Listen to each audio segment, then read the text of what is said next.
ഒരു ദിവസം എത്ര പ്രാവശ്യം ഭർത്താവിനെ കെട്ടിപ്പിടിക്കുന്നുണ്ട്?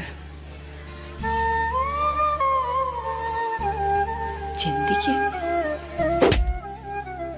ഒരു ദിവസം എത്ര പ്രാവശ്യം മുത്തം കൊടുക്കുന്നുണ്ട്? ചിന്തിക്ക്. ഇന്ന് നേരം വെളുത്ത് എഴുന്നേറ്റോട്ട് വന്നപ്പോ ഭർത്താവിനെ നോക്കി പുഞ്ചിരിച്ചിട്ടാണോ വന്നത്? ചിന്തിക്ക്. പരസ്പരം ഭർത്താവിനെ നോക്കി ചിരിച്ചിട്ട് എത്ര നാളായി? ഭർത്താവിന്റെ തെറ്റിൽ എവിടെയാണ് മുടി നരച്ചിരിക്കുന്നത് നിങ്ങൾ കണ്ടിട്ട് എത്ര നാളായി? എവിടേക്കാ മുടി നരച്ചിരിക്കുന്നത് നിങ്ങൾ കണ്ടോ? നിങ്ങൾ മുഖം നോക്കിയോ? ആ കണ്ണുകൾ എവിടേക്കാ പാടുകൾ വീണ് നിങ്ങൾ ശ്രദ്ധിച്ചിട്ടുണ്ടോ? നോക്കിയേ, എത്ര ഒരു മിനിറ്റെങ്കിലും അദ്ദേഹത്തിന്റെ മുഖത്ത് നോക്കിയിരുന്നിട്ടുണ്ട്? എത്ര നാളായി അങ്ങനെ നോക്കിയിരുന്നിട്ട്?